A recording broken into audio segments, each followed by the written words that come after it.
இன்னைக்கு கிட்டத்தட்ட கடந்த 16 நாட்களா கிட்டத்தட்ட 100 சட்டமன்ற தொகுதியில் போய் நம்முடைய மதசார்பற்ற முற்போக்கு கூட்டணி திமுக கூட்டணி தலைமையில நம்முடைய வெற்றி வேட்பாளர்களுக்கு உதயசூரிய சின்னத்திலையும் நம்முடைய கூட்டணி கட்சி சின்னங்களையும் பான சின்னத்திலையும் வாக்கு கேட்டு இன்னைக்கு கிட்டத்தட்ட ஒரு 100 தொகுதி முடிச்சுட்டு இன்னைக்கு பெரிய குளத்துக்கு உங்களை எல்லாம் சந்திக்கிறதுக்கு நான் வந்திருக்கிறேன். ஏன் வந்திருக்கிறேன்?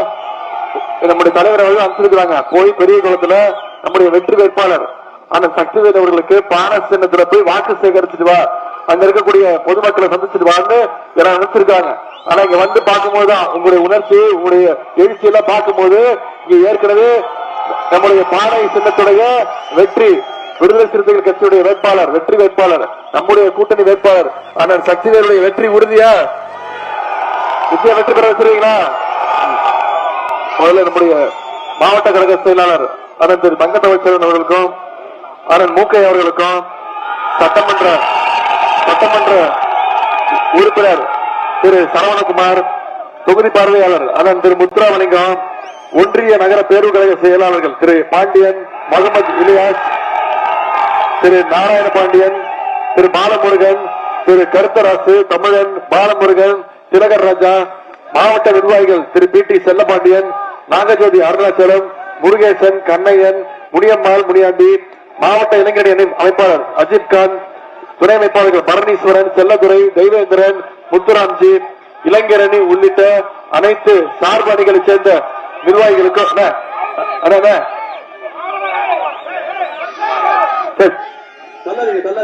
அமைதி அமைதி அமைதி அமைதி அண்ணா இருந்த அண்ணா என்கிட்ட பேசிக்கோ.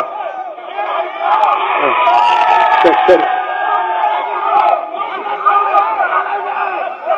சரிண்ணா சரி அமைதிப்படுத்துங்க அமைதிப்படுத்துங்க ஒரு கூட்டு போயிருங்க. நீ போய் தப்பி அமிச்சிருங்க நீங்க போயிருங்க. சரி சரி அமைதி. நான் இங்க வந்தது உங்க பெருமையை சந்திச்சு நம்முடைய பானை சின்னத்துல வாக்களிச்சு நம்முடைய வெற்றி வேட்பாளர் சக்திவேல் அவர்களை மிகப்பெரிய வாக்கு வித்தியாசம் ஜெயிக்க செய்வீங்களா? நம்முடைய அதே மாதிரி இளைஞரணி உள்ளிட்ட இங்க வந்திருக்கக்கூடிய அனைத்து தாய்மார்களுக்கும் அக்காக்களுக்கும் அம்மாக்களுக்கும் தங்கைகளுக்கும் பாட்டிகளுக்கும் அத்தனை பேருக்கும் நம்முடைய முத்தமிழர் கலைஞருடைய உயிரின் மேலான அன்பு உடன்பிறப்புகள் அத்தனை பேருக்கும் முதல்ல என்னுடைய நன்றியை தெரிவிச்சுக்கிறேன். அதே மாதிரி நம்முடைய மதச்சார்பற்ற முற்போக்கு கூட்டணி கட்சியை சேர்ந்த அனைத்து நிர்வாகிகள் நண்பர்களுக்கும் என்னுடைய நன்றியை நான் தெரிவிச்சுக்கிறேன். மதுரை மாவட்டம் முடிச்சுட்டு ஆண்டிப்பட்டி கோடி இதெல்லாம் முடிச்சுட்டு இன்னைக்கு பெரிய குளத்துக்கு உங்களை சந்திக்க வந்திருக்கிறேன். எத்தனையோ மாவட்டங்களுக்கு போனாலும் நம்ம கேட்கல இல்ல அவங்க ரொம்ப கேட்கிறாங்க. அமைதியா 5 நிமிஷம் போட்டோ காட்டுறேன். அவங்க என்ன வேணும்னு கேளுங்க. லேடிஸ் தாய்மார்கள் என்ன கேட்கிறாங்க?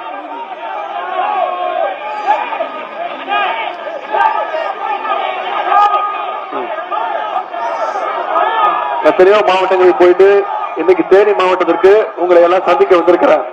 உங்களுடைய எழுச்சியை பார்க்கும்போது இந்த தேனி மாவட்டத்தில் அனைத்து தொகுதியிலையும் நம்முடைய திராவிட முன்னேற்ற கழகம் நம்முடைய கூட்டணி வெற்றி பெறப்போது உறுதியா? தேனிக்கும் எனக்கும் மிக நெருங்கிய தொடர்பு ஒன்று தெரியுமா உங்களுக்கு? 2018ஆம் ஆண்டு முதல்ல பொது வாழ்க்கைக்கு வந்தோடனே இங்க கிராம சபை கூட்டம் நடந்துச்சு. நம்முடைய அப்ப நம்ம எதிர்கட்சி அப்ப நம்ம தலைவர் அவர்கள் எனக்கு தேனி மாவட்டத்துல ஒரு கிராம சபை கூட்டத்துல பேசுறதுக்கு அனுப்பிச்சாங்க. அதனால என்னுடைய வாழ்நாள்ல மறக்க முடியாத மாவட்டம் இந்த தேனி மாவட்டம். அப்படிப்பட்ட தேனி மாவட்டத்துக்கு வந்து உங்களை எல்லாம் சந்தித்ததுல எனக்கு கூடுதல் மகிழ்ச்சி. நம்முடைய வெற்றி வேட்பாளர் சக்திவேல் அவர்களை உங்க அத்தனை பேருக்கு தெரியும். விசிகான் சார்பாக நம்முடைய கூட்டணி சார்பாக அவருக்கு போட்டிடுறாரு. சக்திவேல் அவர்கள் கழக தலைவர் நம்முடைய முதலமைச்சருடைய அன்பையும் ஆதரவையும் நம்பிக்கையும் பெற்றவர். அதைவிட முக்கியமா விடுதலை சிறுத்தைகள் கட்சியுடைய தலைவர் எழுச்சி தமிழர் அண்ணன் திருமா அவர்களுடைய அன்பையும் நம்பிக்கையும் பெற்ற வெற்றி வேட்பாளர். அதைவிட முக்கியமா உங்களுடைய அன்பையும் நம்பிக்கையும் பெற்றிருக்கக்கூடிய வெற்றி வேட்பாளர்.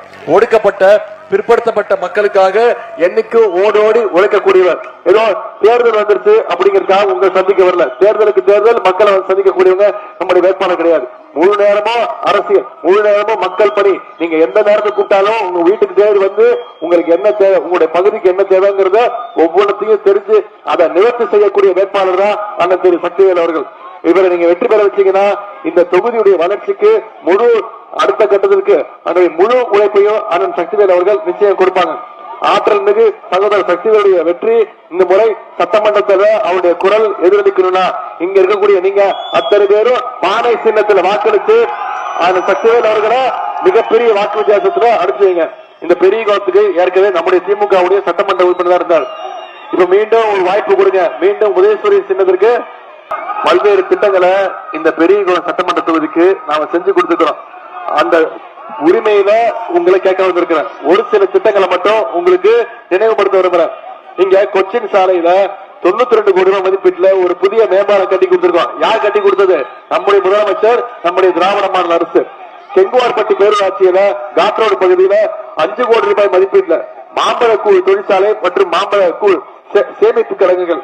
தென்கரை பேரூராட்சி மற்றும் பெரியகுளம் நகராட்சியில 13 கோடி ரூபாய் ஒதுக்கீடு செய்யப்பட்டு குடிநீர் வழங்குகின்ற திட்டம். மாவட்ட அரசு மருத்துவமனையில 8 கோடி ரூபாய் ஒதுக்கீடு செய்யப்பட்டு புதிய மருத்துவ வசதிகள். 1 கோடி ரூபாய் மதிப்பீட்டுல இன்னைக்கு புதிய பஸ் ஸ்டாண்ட் கட்டி கொடுத்திருக்கிறோம்.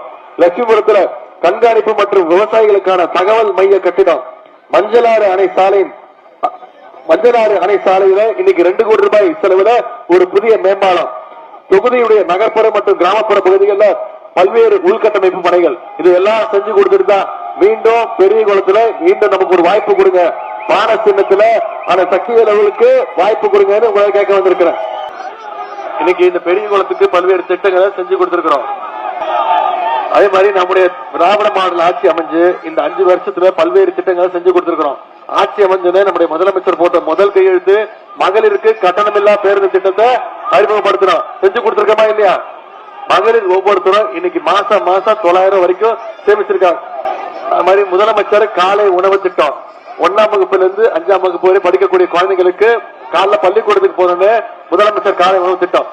கல்லூரி படிக்கிற மாணவர்களுக்கு கல்வி ஊக்கத்தொகை திட்டம். இப்ப சமீபத்தில் 10 லட்சம் கல்லூரி மாணவ மாணவிகளுக்கு இலவச லேப்டாப் நம்முடைய முதலமைச்சர் கொடுத்திருக்காங்க. இது எல்லாத்தையும் விட முக்கியமான திட்டம் உங்களுக்கு தெரியும், கலைஞர் மகளிர் உரிமை தொகை திட்டம். ஒவ்வொரு மாசமும் 1,31 லட்சம் மகளிருக்கு மாசம் 1000 ரூபாய் உரிமை தொகை நம்முடைய முதலமைச்சர் அவர்கள் கொடுத்துட்டு இருக்காங்க. அந்த திட்டத்தை நிப்பாட்டுறதுக்கு இன்னைக்கு அதிமுகவும் பாஜகவும் முயற்சி பண்ணாங்க. தேர்தலை காரணம் காட்டி 3 மாசம் நிப்பாட்டுறதுக்கு நீதிமன்றத்துக்கு போனாங்க. நம்முடைய முதலமைச்சர் அவர்கள் பிப்ரவரி மாசம், மார்ச் மாசம், ஏப்ரல் மாசம் 3 மாசம் சேர்த்து 3000, கோடைகால சிறப்பு நிதி 2000, 5000 ரூபாய் நம்முடைய முதலமைச்சர் அவர்கள் ஒரே பேமெண்ட்ல முதலமைச்சர் அவர்கள் கொடுத்தாங்க. 1,31 லட்சம் ரூபாய் கொடுத்தாங்க.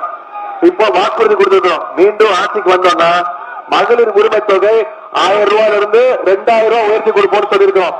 முதலமைச்சர் காலை உணவு திட்டம் 8ஆம் வகுப்பு வரைக்கும் விரிவுபடுத்தப்படும் சொல்லியிருக்கோம். கல்வி ஊக்கத்தொகை 1500 ரூபாய் கொடுப்போம்னு சொல்லியிருக்கோம். அடுத்த 5 வருஷத்துல 10 லட்சம் கலைஞர் கனவு இல்லம் கட்டப்பட்டு யார் யாருக்கெல்லாம் வீடு இல்லையோ அவங்களுக்கெல்லாம் வீடு ஒதுக்கி தரப்படும் வாக்குறுதி கொடுத்திருக்கிறோம். எல்லாத்தை விட முக்கியமா ஒரு வாக்குறுதி கொடுத்திருக்கிறோம். நம்முடைய தலைவர் கொடுத்திருக்கிறாங்க. அனைத்து மகளிருடைய கைகளையும் நம்முடைய அரசு 8000 ரூபாய் நம்முடைய முதலமைச்சர்கள் மகளிருடைய கைகள்ல ஒப்படைச்சிருவாங்க. மகளிர் நீங்க உங்களுடைய வீட்டுக்கு என்ன மின்சாதன பொருட்கள் தேவையோ அதை நீங்களே முடிவு செஞ்சு வாங்கிக்கலாம்னு நம்முடைய தலைவர் அவர்கள் உத்தரவு போட்டிருக்காங்க. இதெல்லாம் செய்யணும்னா, இதெல்லாம் நடக்கணும்னா வர்ற சட்டமன்ற தேர்தலில் நம்முடைய திராவிட முன்னேற்ற கழகம் மிகப்பெரிய வெற்றியை பெறப்போவது உறுதி. அதற்கு மேலும் வலு சேர்க்கின்ற வகையில இந்த பெரிய தொகுதியில அண்ணன் சக்திவேல் அவர்களுக்கு பானை சின்னத்துல நீங்க வாக்களிச்சு மிகப்பெரிய வாக்கு வித்தியாசத்தில் ஜெயிக்க வச்சு சட்டமன்றத்துக்கு அனுப்ப செய்வீங்களா? உங்களை எல்லாம் அன்போடு கேட்கிறேன், பண்போடு கேட்கிறேன், பாசத்தோடு கேட்கிறேன், உரிமையோடு கேட்கிறேன், உங்க வீட்டு பிள்ளையாக இருந்து கேட்கிறேன். இன்னும் பெருமையா குறிப்பா சொல்லணும்னா டாக்டர் கலைஞருடைய பேரனாக இருந்து கேட்கிறேன். பானை சின்னத்துல வாக்களிச்சு மிகப்பெரிய வாக்கு வித்தியாசத்துல அந்த சக்திவேல் அவர்கள் ஜெயிக்க வைங்க. பெரியகுளம் அரசு மருத்துவமனை தரம் உயர்த்த வேண்டுமா? ஏற்கனவே இதுக்கு நிதி ஒதுக்கீடு செய்யப்பட்டு புதிய கட்டடங்கள் கட்டப்பட்டு புதிய உபகரணங்கள்லாம் வாங்கி கொடுத்திருக்கோம். நிச்சயம் நம்ம ஆட்சி பெரிய குளத்திற்கு மீண்டும் நிதி ஒதுக்கீடு செய்யப்பட்டு நிச்சயம் அதோட தரம் உயர்த்தி தரப்படுமா? போதுமா? இதத்தான் ஆரம்பத்தில் சொல்லிட்டு இருந்தீங்களா? சரி, மீண்டும் மீண்டும் நம்முடைய தலைவர் சொல்றது இந்த சட்டமன்ற தேர்தல் டெல்லி அணியா தமிழ்நாடு அணியா? டெல்லி அணி வர்சஸ் தமிழ்நாடு அணி தான் இந்த சட்டமன்ற தேர்தல். நம்முடைய உரிமைகள்லாம் ஒவ்வொன்றும் முடக்கு பாக்குறாங்க, ஒவ்வொருத்தையும் பறிக்க பாக்குறாங்க. இப்ப பாத்தீங்க இன்னைக்கு டீலிமிட்டேஷன் அப்படின்னு சொல்லி கொண்டு வராங்க. தொகுதி மறு வரையறை 39 எம்பிக்கள் இங்க இருக்கோம். மக்கள் தொகை கட்டுப்பாடு, மக்கள் தொகை கணக்கு எடுத்துட்டு அதை மாத்தி அமைக்கிறாங்க. நமக்கு மாத்தி அமைக்கும் போது 59 எம்பிக்கள் தமிழ்நாட்டுக்கு வரணும். ஆனா ஒன்றிய பாஜக அரசு 47 எம்பிக்கள் மட்டும்தான் தமிழ்நாட்டுக்கு கொடுப்போம்னு சொல்றாங்க. நம்முடைய உரிமைகளை மீண்டும் பறிக்கிறாங்க. ஏற்கனவே தமிழ்நாட்டுக்கு வர வேண்டிய நிதி வரல, தமிழ்நாட்டுக்கு வர வேண்டிய திட்டங்கள் எதுவுமே கொடுக்க மாட்டேங்கிறாங்க ஒன்றிய பாஜக அரசு. இப்படி ஒன்றிய பாஜக அரசு தமிழ்நாட்டை தொடர்ந்து புறக்கணிச்சுட்டே இருக்கு. அதனால இந்த சட்டமன்ற தேர்தலில் ஒன்றிய பாஜகவை நாம புறக்கணிச்சாங்க, செய்வீங்களா? அதனாலதான் இன்னைக்கு நம்முடைய அந்த பில்ல எரிச்சு நம்முடைய தலைவர் எரிச்சிருக்கிறார், நானும் எரிச்சு கடும் எதிர்ப்பை காட்டியிருக்கிறோம்.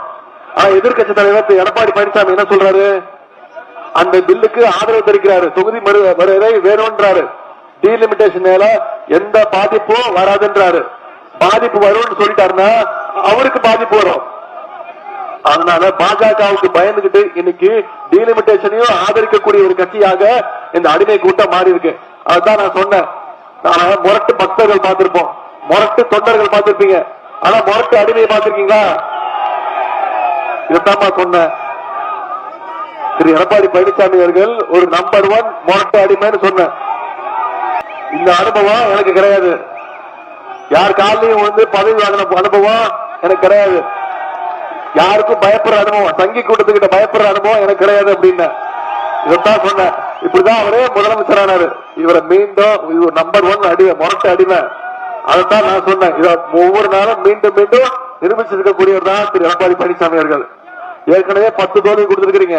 இந்த தேர்தலோட 11 தோல்வி பழனிசாமியா, மொத்த தோல்வி பழனிசாமியாக்கி அவரை வீட்டில் உட்கார வைக்கிறது செய்வீங்களா? நிச்சயம் வெற்றி உறுதியா? அந்த சக்திவேல் அவர்களுக்கு பானசேனத்தை வாக்களிச்சு அதிகமான வாக்கு வித்தியாசத்தில் சட்டமன்றத்துக்கு அனுப்ப செய்வீங்களா? உங்களை எல்லாம் அன்போடு கேட்கிறேன், பண்போடு கேட்கிறேன், பாசத்தோடு கேட்கிறேன், உரிமையோடு கேட்கிறேன், உங்க வீட்டு பிள்ளையாக கேட்கிறேன். தலைவருடைய மகனாக, கலைஞருடைய பேரனாக பான சின்னத்தில் வாக்களிச்சு அந்த சக்திவேல் அவர்களை அதிகமான வாக்கு வித்தியாசத்துல சட்டமன்றத்துக்கு அனுப்புங்க. உங்க தொகுதிக்கு என்ன தேவையோ அதை அவர் நிச்சயம் செயல்படுத்துவார். இந்த தொகுதிக்கு கொண்டு வாக்குறுதி கொடுத்து உங்களுடைய அன்புக்கு வரவேற்புக்கு நன்றி தெரிவித்து விடைபெறுகின்றேன். நன்றி.